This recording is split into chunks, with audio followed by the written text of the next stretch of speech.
হে বন্ধুরা, তিব্বত মালভূমিতে অবস্থিত একটি অদ্ভুত পর্বতের নাম হলো কৈলাস পর্বত, যাকে পৃথিবীর স্তম্ভ বলে মনে করা হয়। যারা পাহাড়ে ভ্রমণ করতে ভালোবাসেন এবং ট্রেকিং সম্বন্ধে খোঁজ খবর রাখেন, তারা এটা অবশ্যই জেনে থাকবেন যে কৈলাস পর্বত হলো এমন একটি পর্বত যাকে পৃথিবীর কেউই জয় করতে পারেনি। বিশ্বের নানা প্রান্ত থেকে বহু পর্বতারোহী এসে চেষ্টা করে গেছেন, কিন্তু কেউই আজ পর্যন্ত সফল হতে পারেননি। কৈলাস পর্বতকে ঘিরে স্বাভাবিকভাবেই প্রশ্ন আসে যে কেন আজ পর্যন্ত কেউ কৈলাস পর্বতে সফল অভিযান সম্পন্ন করতে পারেনি।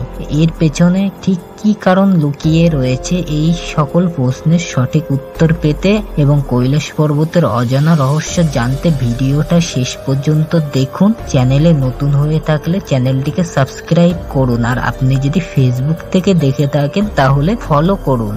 রাশিয়ার একজন দক্ষ পর্বতারোহী কৈলাস পর্বতকে বেছে নেয় তার পরবর্তী গন্তব্য হিসাবে।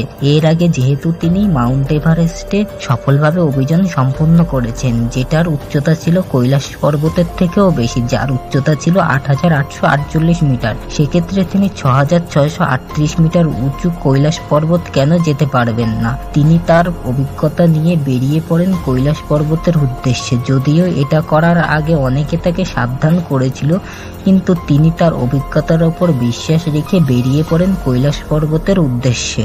এরপর তিনি যখন কৈলাস পর্বতে চড়তে শুরু করেন, তখন কৈলাস পর্বতের অর্ধেক পৌঁছাতে না পৌঁছাতেই তার শ্বাসকষ্ট শুরু হয়ে যায়।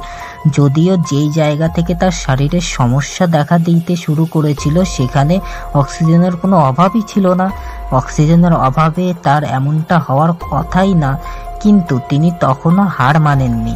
বিশ্বাস ও সাহস রেখে তিনি এগিয়ে যেতে থাকেন, কিন্তু আরো কিছুটা এগিয়ে যাওয়ার পর লোকটির হৃদস্পন্দন বেড়ে যেতে লাগলো। তার হৃদস্পন্দন দ্বিগুণ হয়ে গেল। লোকটির অদ্ভুত অনুভূতি হতে শুরু করলো। এই রকমের অনুভূতি তিনি তার জীবনে কোনোদিনও করেননি। তার মনে হতে লাগলো হঠাৎ করে দ্রুত গতিতে তার বয়স বেড়ে যাচ্ছে, তার চুল নখ দ্রুত গতিতে বড় হয়ে যাচ্ছে। অক্সিজেনের অভাব থাকা সত্ত্বেও অনেক উঁচু মাউন্ট এভারেস্টে সে মানুষটি সাহসের সাথে সফল অভিযান করে এসেছিল। এই পর্বতে এবার তিনি ভয় পেতে শুরু করলো, যেখানে অক্সিজেন সংক্রান্ত কোনো সমস্যাই ছিল না। লোকটির মনে হতে লাগলো কেউ বা কোনো বড় শক্তি তাকে আটকাতে চাইছে। তার ভয় এতটাই বেড়ে গেল যে সে যাত্রা থামিয়ে দেওয়ার সিদ্ধান্ত নিল, এবং যখন তিনি ধীরে ধীরে নামতে শুরু করলেন তখন তার শারীরিক অস্বস্তি কমতে শুরু করলো। তিনি উপলব্ধি করতে পারলেন যে এটাই সেই কৈলাস পর্বত, যেখানে এখনো পর্যন্ত কোনো মানুষ সফলভাবে অভিযান করতে পারেনি, এবং কেন পারেননি সেটা তিনি বুঝতে পারলেন। যারা অতিরিক্ত সাহস নিয়ে এখানে পৌঁছানোর চেষ্টা করেছেন তারা কেউই পৌঁছতে তো পারেননি, বরং অনেকে বেঁচে ফিরতেও পারেননি। আপনাদের সবার মনে নিশ্চয়ই প্রশ্ন এসেছে, কৈলাস পর্বতে কি এমন আছে যে আজ পর্যন্ত কৈলাস পর্বতের চূড়ায় কেউ পৌঁছতে পারেননি? তাহলে কি সেখানে মহাদেব থাকেন, নাকি কৈলাস পর্বত মহাদেবেরই এক রূপ? বন্ধুরা, এমন একটা ধামাকাদার ভিডিওর জন্য একটা ধামাকাদার লাইক করে দাও। এমনই আরো ধামাকাদার ভিডিওর জন্য চ্যানেলটিকে সাবস্ক্রাইব করুন, আর আপনি যদি ফেসবুক থেকে দেখে থাকেন তাহলে পেজটিকে ফলো করুন। আসুন আজ আমরা সেই সকল প্রশ্নেরই উত্তর খোঁজার চেষ্টা করি।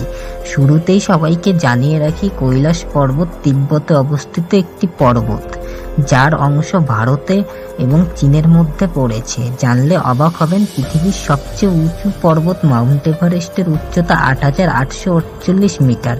সেখানে কৈলাস পর্বতের উচ্চতা মাউন্ট এভারেস্টের থেকে কম। এর উচ্চতা ৬৬৩৮ মিটার। ফলে মাউন্ট এভারেস্টে অভিযান করলে এত উঁচুতে স্বাভাবিকভাবে অভিযানকারীদের শ্বাসকষ্ট শুরু হয়, ফলে অক্সিজেন সিলিন্ডার সঙ্গে নিয়ে যেতে হয়। কিন্তু কৈলাস পর্বতে অক্সিজেন নিয়ে এত সমস্যার হওয়া কথাই না।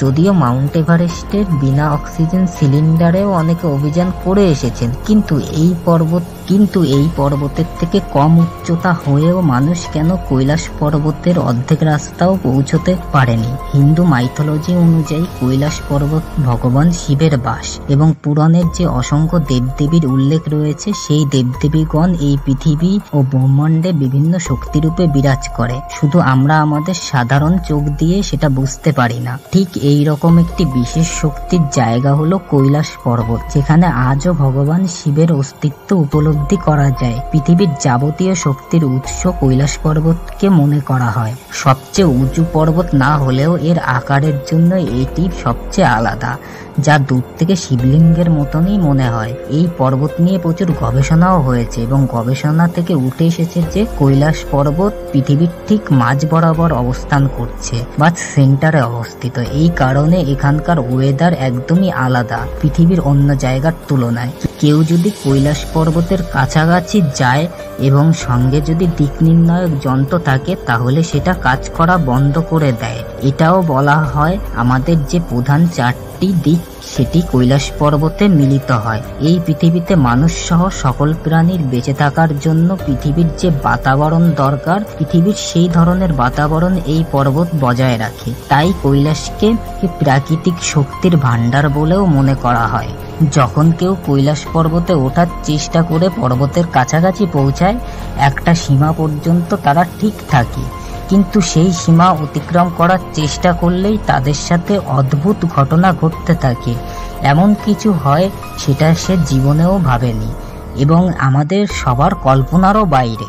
তাই যারা আজ পর্যন্ত চেষ্টা করেছে তারা সকলেই ব্যর্থ হয়ে ফিরে এসেছেন, আর এর পরেও যারা সীমা অতিক্রম করার চেষ্টা করেছে তারা কেউ বেঁচে ফিরে আসতে পারেনি। যারা ওখান থেকে বেঁচে ফিরে আসতে পেরেছে তাদের প্রত্যেকেরই বক্তব্য যে তারা অনুভব করেছে কিছু তো একটা আছে, একটি সুপারন্যাচারাল পাওয়ার, যেটা তাদের বাধা দিয়েছে, যেন কেউ বোঝাতে চাইছে যে এখানে না আসতে।